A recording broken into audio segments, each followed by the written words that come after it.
그렇게 이야기하고 있습니다. 사실 이제 마태복음이나 다른 성경에는요, 뭐라고 이야기합니까? 불과 같이 예수님이 선포하고 있어요. 독사의 자식들아, 회개하고 너희가 하나님께로 나와야 한다. 그렇게 아주 강력한 메시지의 말씀을 행하셨습니다. 이렇게 갈릴리를 중심으로 복음을 선포하신 예수님은 그와 함께 일할 제자들을 부르셨고요. 그리고 또 이 갈릴리 지역을 돌아다니시면서 기적을 일으키셨습니다. 병자를 고치고 또 귀신을 쫓아내고 또 무리를 걷고 오병이의 기적을 이루는 놀라운 일들을 그들에게 베풀어 주셨습니다. 많은 사람들이 이런 예수님을 쫓아다니기 시작했습니다. 열광했습니다. 왜 그렇습니까? 그들은 이 예수님이 앞으로 이 예루살렘에 입성하셔서 유대인의 왕이 되어서 이 세상을 다스릴 것으로 생각하셨기 때문입니다. 예수님께서는 그들에게 하나님의 나라에 대해서 그렇게 말씀하셨고 어떻게 하면 하나님의 나라에 들어갈 수 있는가를 이야기했음에도 불구하고 그들은 그 속에 있는 예수님의 진실을 보지 못하고 유대인의 왕으로 오셨고 그 유대를 통치하실 정치적인 메시아로 주목했던 것이죠. 당시 종교 지도자들은 이런 예수님이 사실 좋게 보이지 않았을 거예요. 그래서 어떤 일이 일어납니까? 어떻게 하면 그 예수님을 죽일까 연구하기 시작했다라는 것이죠. 예수님께서는 자신의 길을 너무 잘 알고 계셨습니다. 그래서 제자들에게 그리고 또 그들을 따르는 사람들에게 자신이 죽을 것임을, 자신의 죽음에 대한 암시를 계속해서 보이셨습니다. 그러나 예수를 쫓던 사람들과 심지어 가까이에서 예수님을 모셨던 제자들도 예수님의 그 뜻이 무엇인지를 전혀 이해하지 못했습니다. 이제 드디어 때가 찼다라고 오늘 성경은 이야기합니다. 때가 참에 예수님께서 이제 예루살렘으로 입성하셨습니다. 그런데 여러분 아시죠? 예루살렘으로 예수님이 입성하셨다라는 뜻은 어떤 뜻이 포함되어져 있습니까? 드디어 예수님이 뭐 하려고 계획하신 거예요? 십자가에서 죽으시기 위해서 예루살렘으로 들어오셨다라는 뜻이죠.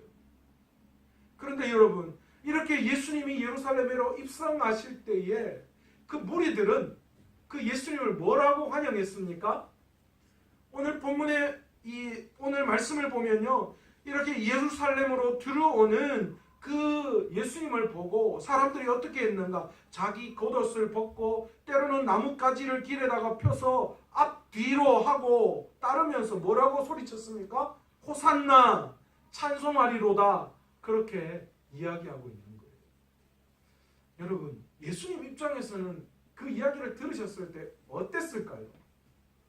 내가 이제 죽음의 길을 걸어가는 거예요. 이제 너희를 위해서 죽으려고 예루살렘에 입성해서 이제 곧 십자가를 져야 하는 그 예수님을 바라보고 사실은 안타깝게 메어 달리고 어떻게 하냐고 간절하게 호소하는 거 그것으로도 부족한데, 그런데 이 사람들이 뭐라고 이야기하는 겁니까? 지금 속된 말로 오늘 우리로 이야기를 하면 뭐 하는 거예요? 불난집에 부채질하는 거죠. 잘 죽었다! 죽으러 잘 간다! 죽어야 된다! 그렇게 이야기하고 있는 거예요. 사실 그 이야기, 그 상황을 접하는 예수님 마음은 어떠셨을까? 그렇게 생각이 들곤 합니다. 예수님께서는 이렇게 예루살렘으로 입성하셔서 제일 먼저 뭘 하셨습니까? 성전을 돌아보시고 또 12제자를 데리고 베다니로 갔다. 그렇게 이야기합니다.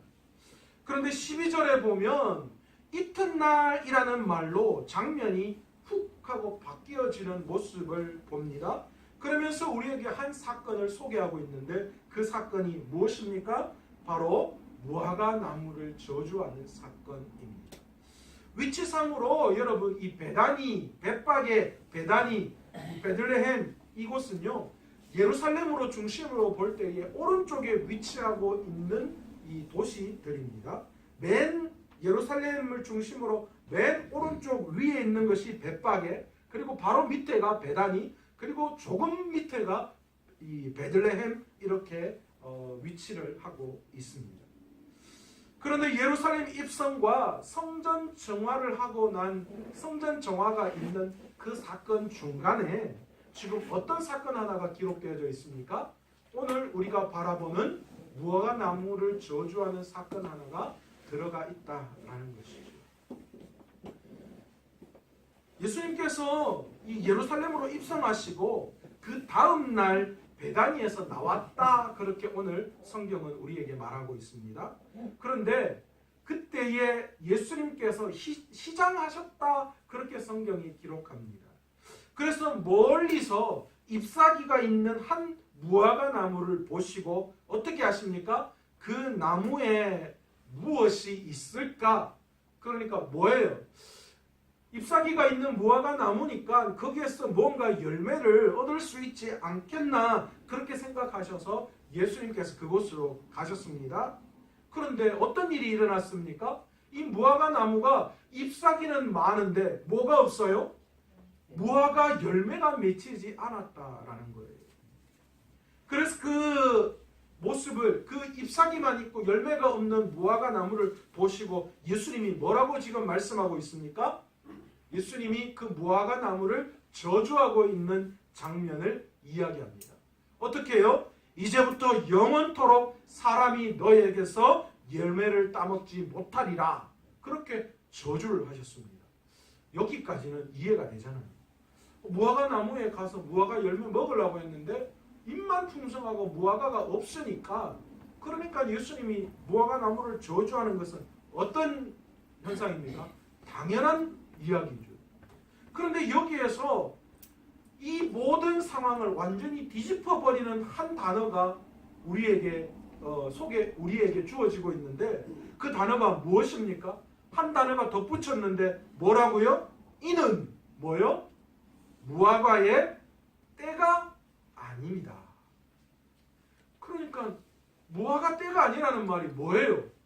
무화과 열매가 맺힐 때가 아니다, 그렇게 이야기하는 거예요. 야, 이게 무슨 이야기입니까? 무화과 나무에 무화과 열리지 않을 때라는 사실입니다. 여기에 충격적인 그런 사건으로 여러분들에게 받아들여지지 않습니까?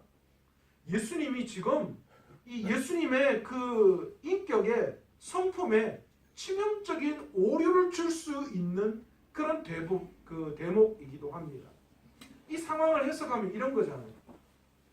어떤 아이가 태어났다고 어떤 사람들이 축복하러 갔어요. 금방 태어난 100일도 안 된 아이를 보고 너무 좋은 거예요. 그래서 막 웃으면서 아이고 이제 걸어봐라 그랬어요. 그런데 애가 뭐 금방 태어난 애가 어떻게 걷습니까? 누워서 그냥 하늘로 양발을 하고 양손을 해가지고 막 이렇게 하니까 에이구 이거 걸을 줄 모르네, 이거 니 평생 못 걸을 거야, 그렇게 저주한다면 이게 말이 되는 거예요? 오늘 예수님이 지금 그런 모습 아닙니까? 잎이 있는 무화과 나무에 가서 무화과를 따먹으려고, 배고프니까 따먹으려고 가셨는데, 그런데 무화과 열매가 없는 거예요. 거기까지는 좋아요. 그래서 그 나무를 저주했어요. 무화과 열매가 맺지 않는 나무는 쓸모가 없다, 그래서 저주했어요. 그런데 뒤에 성경 뭐라고 이야기합니까? 무화과가 열릴 때가 아니라는 거예요. 아니, 무화과 열릴 때가 아닌데, 그러니까 무화과 나무에 무화과가 열릴 때가 아닌데, 그러면 열매가 없는 게 당연한 거 아니에요? 당연히 열매가 없는 그때의 무화과 열매를 찾는 예수님이 잘못된 거지. 열매 없는 나무를 예수님이 저주한다, 그 사실은 예수님의 성품의 치명적인 오류라고 볼 수도 있습니다. 한 번도 이 성경 이 부분 읽으면서 왜 이렇지? 무화과 열매 아닌데, 때가 아닌데 왜 갑자기 열매 없는 나무를 저주하시느냐, 그 생각 해보셨죠? 오늘 그래서 제가 그 답을 좀 드리려고요. 여러분, 이 부분을 우리가 이해하기 위해서는 이스라엘의 문화와 특히 기후에 따른 농사를 우리가 잘 이해해야지만 우리가 이 부분을 제대로 해석할 수가 있어요. 성경을 여러분 문자적으로 해석하는 것이 굉장히 위험한 이유가 바로 이런 것에 있습니다. 이단들은 성경을 문자적으로만 해석해요. 그래서 신천지는 뭐만 보는 거예요? 개역 개정판을 보지 않고 뭘 보는 거예요? 개역 한글 옛날 성경을 봐요. 왜요? 그것 바꿔놓은 개역 개정으로 봐버리면 자기들이 지금 체계적으로 만들어놓은 그 모든 이론들이 다 틀어져 버리거든요. 그리고 문장이 달라지고 이 글씨가 그 내용이 달라지면서 완전히 의미하는 게 달라지기 때문에 그들은 성경을 굉장히 문자적으로 해석하는 경향이 많다는 거죠. 여러분, 어쩌면 우리가 큐티 할 때도 오류에 빠지는 것 중에 하나가 바로 이런 거예요. 우리가 큐티를 할 때 사실 잘못 큐티를 하게 되면, 단순히 문자적으로 그냥 큐티를 하게 되면 이런 오류에 빠질 수 있다라는 거죠. 오늘 본문은 당시 역사와 문화 그리고 환경에 대한 그런 깊은 이해가 있어야 한다라는 겁니다. 우리는 성경을 읽을 때 그래서 성경을 공부해야 되는 거예요. 그냥 성경을 문자적으로 읽는 것이 아니라 이스라엘의 역사와 배경과 문화에 대한 지식을 가지고 성경을 읽을 때에 성경이 바르게 해석되어지는 거죠. 이 이스라엘은요, 독특한 기후가 있습니다. 뭡니까? 지중해를 끼고 있기 때문에 중동 지방이에요. 그런데 이 중동 지방 이 지역의 무화과 나무는 6월절이 있는 4월부터 이 이스라엘 절기인 초막절이 있는 10월까지 열매가 모두 5번 열린다라고 합니다. 이 이스라엘의 기후는 4월부터 10월까지가 이 건기, 그러니까 여름이에요. 그리고 그 나머지 기간인 11월부터 3월까지는 우기입니다. 오늘 우리로 따지면 겨울에 해당되어지는 절기입니다. 그런데요, 이 6개월 동안, 우기 동안 사실은 앙상한 나뭇가지로 겨울을 보낸 무화과 이 나무가 이제 6월절 중심으로 해서 4월부터 10월까지 뭐 합니까? 조그만한 잎사귀와 함께 첫 열매를 맺기 시작한다라는 거죠. 그 첫 열매 이후에 긴 여름 동안 무화과 나무는 5번의 아주 실한 무화과 열매를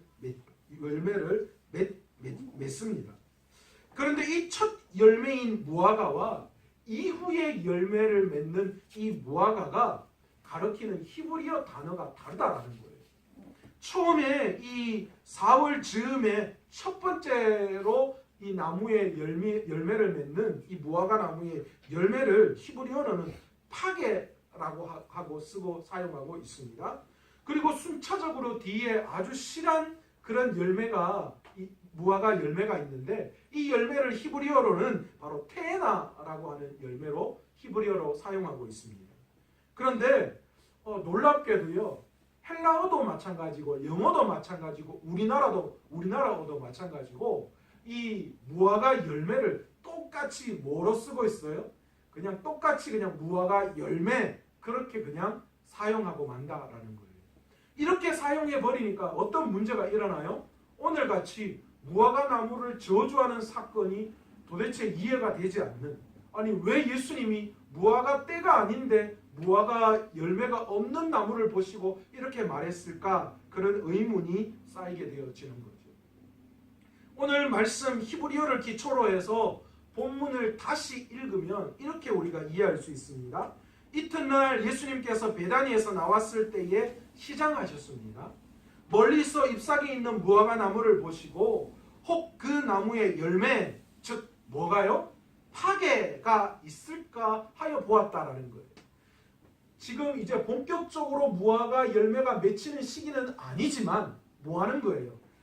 6월절이 지나고 첫 번째 부족하지만 뭔가 조그만한 그런 열매가 맺힐 때이라는 거예요. 바로 그 파게, 그 무화과 열매가 있을까 해서 가 보았는데 어땠다는 거예요? 잎사귀 외에는 뭐 하는 거예요? 파게를 찾지 못했다. 무화과 나무에 그의 첫 번째 열매 맺는 그 무화과 파게가 없었다라는 거예요. 때가 6월절 즈음이라 아직 본격적으로 뭐 하는 거예요? 테에나, 본격적으로 무화과가 무성하게 열릴 시기는 아니었다라는 거죠. 그런데 뭐예요? 6월절 즈음에 처음으로 열려야 할 그 무화과 파괴가 그 나무에 맺혀 있지 않은 모습을 보시고 예수님이 뭐라고 하는 거예요? 그 나무를 저주했다라고 하는 거예요. 여러분 이해가 되십니까? 예수님이 왜 이렇게 저주했을까요? 우리나라 속담에 이런 속담이 있습니다. 될성 부른 나무는 뭐부터 안다고요? 떡잎부터 안다. 그러니까 그 무화과 나무가요, 6월절 즈음에서 파괴라고 하는 작지만 그러나 첫 열매가 그 무화과 나무에 어쨌든 한두 개라도 보잘것 없더라도 그 나무에 그것이 열려야지만 앞으로 본격적인 테나라는 무화과 열매가 맺힐 그때에 뭐 할 수 있는 거예요? 무화과가 실하게 열릴 수 있다라는 거죠. 그러니까 이 파괴라는 첫 번째 열려야 할 그 무화과도 열리지 않은 그 나무는 앞으로 이 테나가 열릴 가능성이 없다라는 거예요. 그래서 뭐 하신 거예요? 예수님이 아유 너는 안 되겠다 하면서 그 무화과 나무를 저주한 겁니다. 자, 그렇다면 무화과 나무를 저주한 사건은 우리가 오늘 본문을 통하여서 이 히브리어적인 표현을 통하여 해결을 했습니다. 그런데 예수님께서는 이 무화과 나무를 저주하는 사건을 통하여서 과연 무엇을 드러내고 싶으셨을까라는 문제가 하나 더 우리에게 대두되고 있습니다. 예수님은 당시에요, 여러 가지 지형 징후를 가지고 비유로 이 제자들을 교육시키셨어요. 시청각 교육의 최고의 선생님이셨다는 거죠. 그렇다면 예수님께서는 입만무성하고 이 열매를 맺지 못하는 바로 이런 무화과 나무를 통하여 과연 제자들에게 무엇을 비유로 말씀하고 싶으셨는가? 입만무성한, 그래서 파괴를 열지 못한 이 무화과 나무, 바로 그 나무를 보시면서 이 예루살렘의 영적 상태를 상징적으로 표현하고 있다라는 것입니다. 정리하면 다음과 같습니다. 예수님께서 예루살렘으로 입성하셨고 그리고 성전에 들르셨습니다. 그런데 하나님께 예배드려야 하는 곳 그리고 기도하는 처소가 무엇으로 바뀌어져서 분통을 터뜨리셨죠? 강도의 그런 소굴로 바뀌어진 모습을 보고 예수님이 격분하셨다. 그래서 거기에 모든 장사판들을 다 엎으셨다. 그렇게 성경은 기록하고 있습니다. 성전의 기능이 무엇입니까? 이스라엘 백성들이 성전에 나와서 그 성전에서 구별된 장소를 통하여 성결하고 고결하고 기도의 처소, 하나님과 만나는 그런 예배의 처소가 되어져야 했습니다. 그런데 어떻습니까? 기능적인 문제는 문제가 되지 않았습니다. 여전히 그곳에서 하나님께 예배를 드리는, 제사를 드리는 그런 모든 일들이 행해졌습니다. 많은 사람들이 나와서 그곳에서 예배를 드렸습니다. 로마의 신상이 그려져 있는 로마의 동전으로는 하나님 앞에 성전세를 드리는 것이 잘못된 것이었기 때문에 그 돈을 바꾸는, 환전하는 그곳이 그 성전 앞에 있어야 되는 거 어떠면 당연한 일이었습니다. 또 멀리서 제물을 가지고 나오면 그 제물이 하나님 앞에 드리기에 부족한 제물로 손상될 수 있었기 때문에 이스라엘 백성들은 돈을 가지고 와서 그곳에서 정결한 동물들을 사서 하나님 앞에 드리는 것 전혀 문제가 되지 않았습니다. 그들은 그렇게 하나님 앞에 성전세를 냈고 그리고 하나님 앞에 정결한 예물로 하나님 앞에 제사를 드렸습니다. 그런데 문제가 무엇입니까? 외형적인 모습은 전혀 문제가 되지 않았지만 그러나 그들은 바로 그것을 빌미로 성전에 세금을 낼 때에 이 로마의 신상이 그려져 있는 그것으로 내지 못했기 때문에 돈을 교환해주는 그것으로 수익을 올렸고 동물을 가지고 나와서 온전한 동물을 파는 것을 통하여서 그들은 그것에서 수익을 얻음으로 말미암아 성전의 기능은 그대로 있었지만 그러나 무엇이 문제가 됐습니까?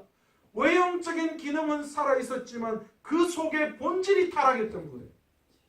성전이 지금 장사치로 가득 채워지고 성전의 원래 기능이 상실되어져 버렸다. 그래서 예수님은 성전을 정화하신 거예요. 너희가 기도하는 곳, 너희가 진정으로 하나님 앞에 예배해야 될 이곳이 외형적으로는 그대로 보일지 몰라도 그것이 장사판이 되었고 그것이 외형적이고 형식적인 모습으로 가득 차버렸다라는 거예요. 그리고 그 다음날 무화과 나무를 보신 거예요. 잎사귀가 무성한 그 무화과 나무를 보시고 예루살렘 성에서 장사치들이 그곳에 가득한 그것이 떠오르셨던 거예요. 그러면서 그것을 가지고 비유로 제자들에게 말씀하신 거예요.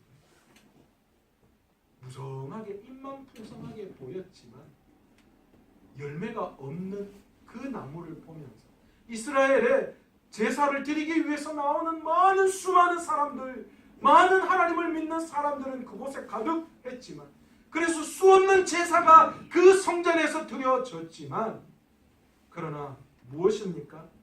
그곳은 장사치로 가득 찼고 성전의 중심인 이 내면적 변화는 전혀 일어나지 않고 외적인 그런 종교적인 행위로 모든 것들이 다 그렇게 타락해져 가고 있는 그런 모습을 무화과 나무를 통하여 예수님이 말씀하고 계시다라는 겁니다. 나아가서 진정한 믿음이 무엇인가를 또 한 번 이야기하고 있어요. 성전의 진정한 기능은 기도하는 것입니다. 하나님의 말씀을 듣고 그 말씀을 준수하고 그리고 그 말씀을 메어 달리는 것, 그것이 성전의 원래의 기능이에요. 그런데 지금 성전이 그 기능을 다 잊어버렸어요. 그곳에 오는 사람들은 다 장사치의 마음들로 가득했던 거예요. 그리고 그들의 마음은 형식적인 그런 것들로 가득한 거죠. 그냥 대충 와서 여기서 돈 바꿔서 드리고 동물 사서 그냥 드리는 것 그 정도로 외형적인 제사의 모습으로 그들의 마음이 다 바뀌어버린 거예요. 예수님은 그것을 보시고 구약의 유대교로는 율법과 그리고 또한 문자적인 형식으로는 결코 너희에게 구원이 있을 수 없다라는 것을 무화과 나무를 저주하는 사건을 통하여 제자들에게 보여주신 겁니다. 율법을 통한 인간적인 공로가 아니라 십자가의 복음, 십자가의 능력, 그것만이 하나님의 은혜 앞에 나아갈 수 있는 길임을 예수님이 무화과 나무의 저주를 통해 보여주신 거예요. 여러분, 우리의 신앙은 어떻습니까? 혹시 입만 무성한 신앙, 그 신앙을 오늘 우리가 가지고 있지는 않습니까? 신앙의 형식과 절차는 중요하게 여기면서 정작 드려야 할 열매인 믿음은 외면하고 있는 저희들이 아닌지 우리가 오늘 말씀 앞에 우리의 신앙의 모습을 한번 돌이켜 보아야 합니다. 매주 예배드리고 찬양하고 기도합니다. 열심히 봉사하고 헌신합니다. 그러나 그 속에 주님이 원하시는 열매가 없다면 우리가 드리는 모든 정성은 잎사귀가 무성한 외형적인 형식에 불과한 것입니다. 구약의 유대주의자들과 다를 바가 없어요. 예수님은 무화과 나무를 저주한 사건 이후에 베드로에게 이렇게 말씀합니다.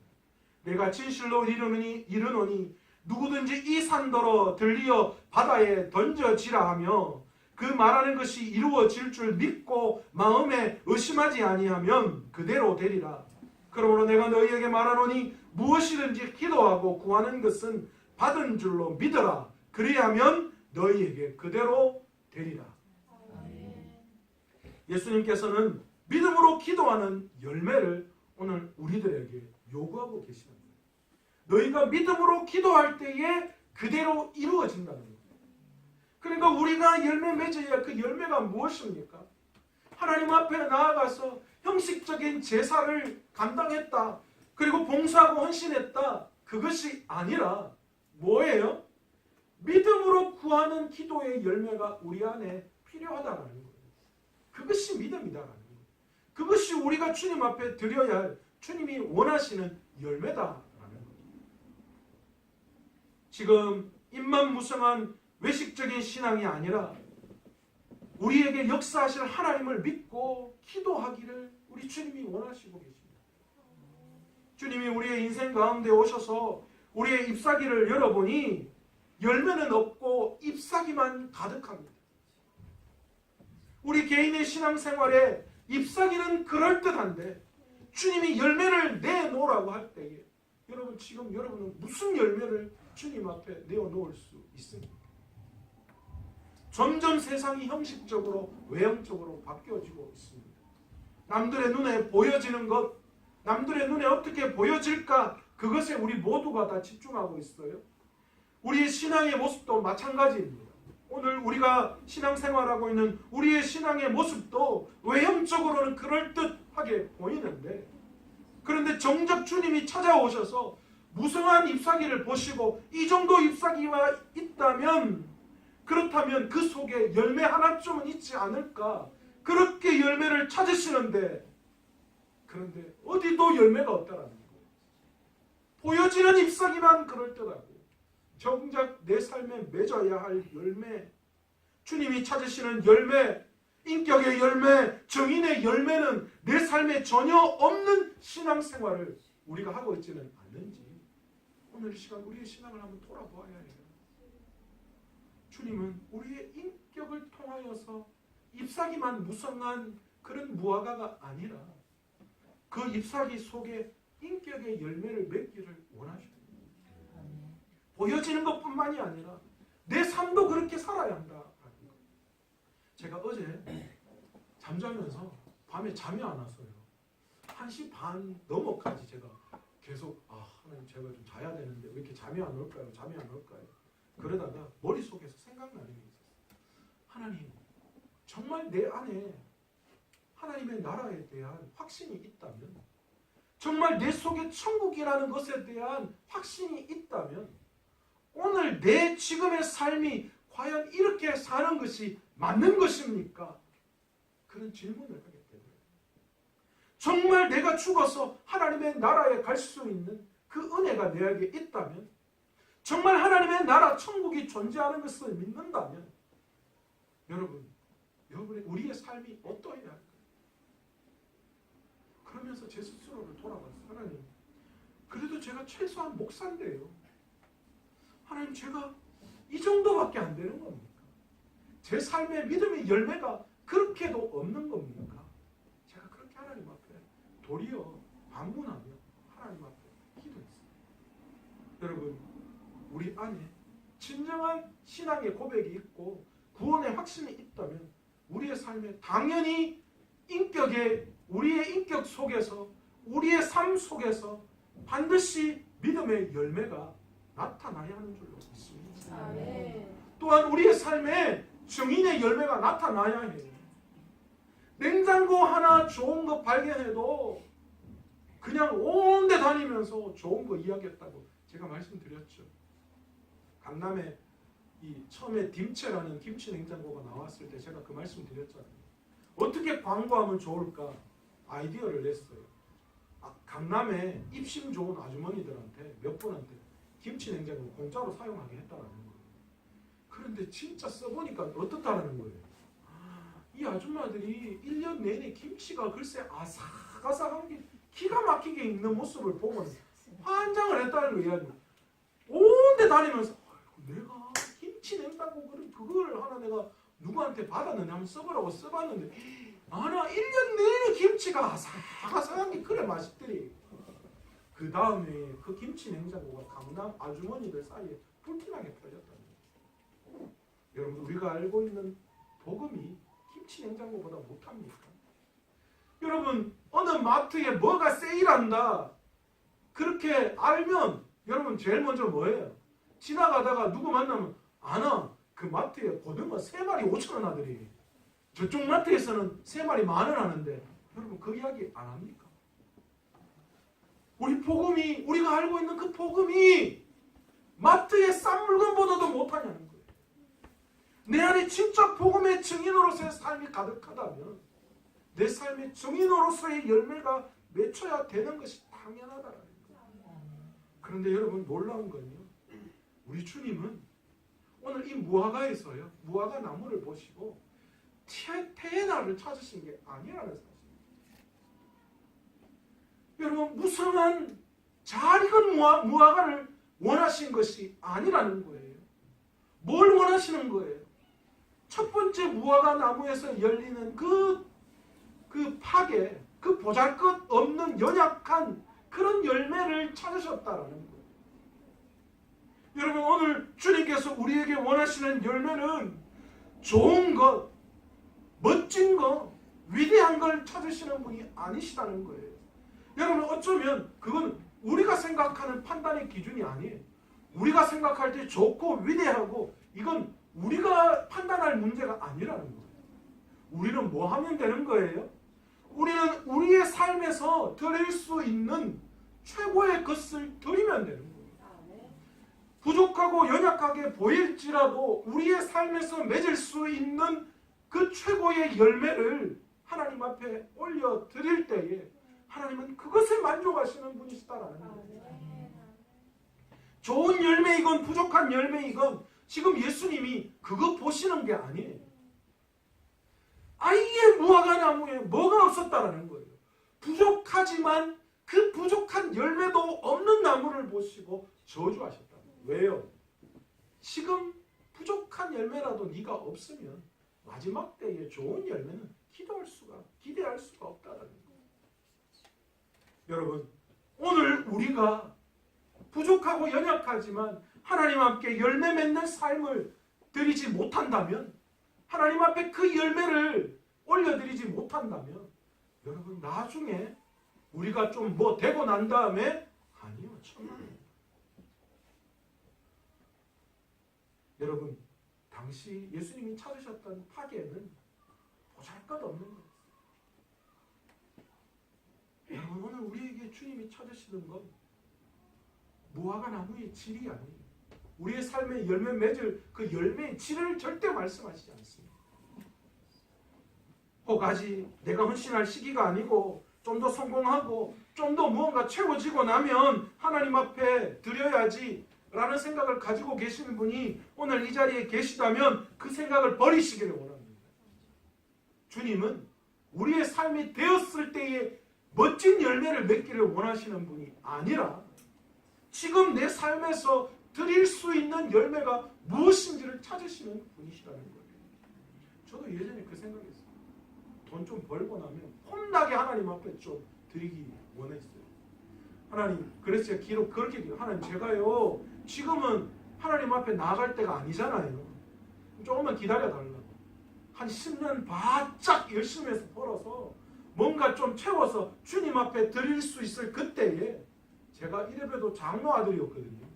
그래서 제가 그 생각했어요. 내가 진짜 통장에 동그라미 쫙 좀 돼서 그렇게 있을 때, 그때 차 타고 탁 가다가 이렇게 보고 힘들고 어려운 교회에 있으면 그 교회에서 아무도 모르게 흰 봉투에 아무것도 안 적고 거기에 좀 두툼하게 좀 돈 좀 넣어가지고 헌금하면 탁 넣고 오는 그런 폼 다는 일 제가 좀 할 거니까 지금 좀 돈 좀 많이 벌게 좀 해달라고. 제가 하나님만 주시면 제가 하나님이 원하시는 교회도 몇 개를 제가 짓겠다고 제가 그렇게 하나님 앞에 어리석게 기도했거든요. 과연 하나님이 원하시는 게 그거일까요? 때가 되고 내가 그렇게 할 수 있을 때 멋진 열매를 하나님이 우리에게 찾으실까요? 아니요. 오늘 예수님 분명히 우리에게 그렇게 말씀하십니다. 지난주에 우리가 배웠죠. 불의한 재물로도 뭐하면요? 하나님의 영광을 드러내는 일에 사용하지 않으면 너희가 큰 것으로도 하나님 앞에 충성할 수 없다라고 이야기합니다. 우리가 지금 부족하고 연약한 중에 하나님이 찾으시는 믿음의 열매를 하나님 앞에 올려드릴 수 없다면 우리가 큰 열매를, 좋은 열매를 맺을 수 있는 그때에도 하나님 앞에 결코 믿음의 열매를 맺을 수 없다. 그렇게 예수님이 말씀하십니다. 그래서 무화과 나무를 저주하십니다. 예수님은 지금 우리의 믿음의 열매를 찾고 계십니다. 믿음으로 기도하기를 바라십니다. 믿음으로 헌신하기를 바라십니다. 인격의 열매, 복음의 열매를 오늘 부족하고 연약하지만 내가 처해 있는 그 상황에서 지금 그 열매를 주님 앞에 올려드리기를 원하신다라는 것입니다. 그러니 오늘도 믿음으로 우리의 삶에 부족하고 연약한 부분, 하나님 앞에 우리가 어떻게 완전할 수 있어요? 우리가 아무리 돈을 벌고 우리가 아무리 세상 가운데 출세하더라도 하나님 앞에 우리가 자랑할 게 뭐 있어요?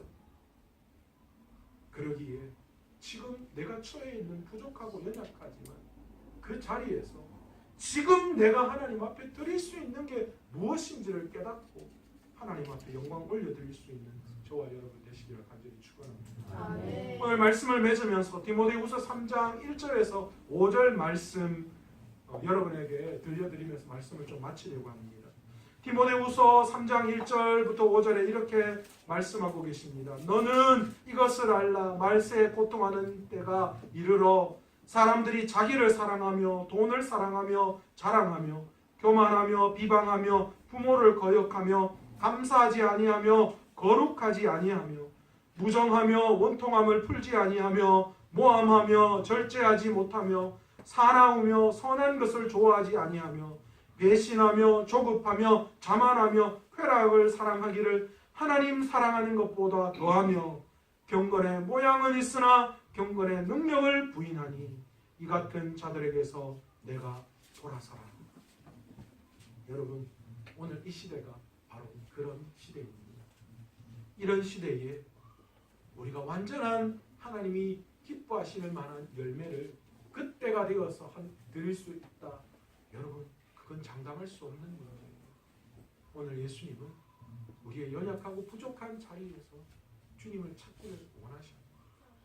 오늘 우리가 처해 있는 그 상황 속에서 경건의 모양만 갖추고 경건의 능력 없는 자가 아니라 내 안에 부족하고 연약하지만 그러나 내가 처해 있는 그 상황 속에서 그 시간 속에서 최고의 것을 올려드릴 수 있는 우리의 믿음의 열매를 오늘 찾고 계심을 우리가 다시 한번 깨닫고 지금 드려야 열매를 드리지 못해서 무화과 나무처럼 저주받는 인생이 아니라 오늘 반드시 부족하지만 하나님 앞에 드릴 수 있는 열매를 부족하고 연약하지만 드림으로 말미암아 나중에 우리의 삶이 더 풍성하게 될 때 태나의 그 열매를 맺힐 그때에도 더 큰 것으로 하나님 앞에 올려드릴 수 있는 저와 여러분 되시기를 간절히 축원합니다. 주님이 이 땅에 우리를 보내주신 이유는 또 하나의 열매를 맺게 하시기 위해서 이 땅에 우리를 보내주셨습니다. 그 또 하나의 열매가 무엇입니까? 복음을 통하여서 사랑의 열매를 이 땅에 심는 거예요. 우리를 통하여서 그 사랑을 통하여서 많은 사람들이 주님 앞에 돌아오는 것, 그것이 우리가 또 하나의 열매로 이 땅에서 썩어져야 하는 우리의 인생임을 다시 한번 깨닫고 오늘 여러분이 처해 있는 그 상황 속에서 또 하나의 열매를 여러분의 삶 가운데 심고 열매 맺을 수 있는 저와 여러분 되시기를 간절히 축원합니다. 오늘 이 시간 말씀을 생각하시면서 기도할 때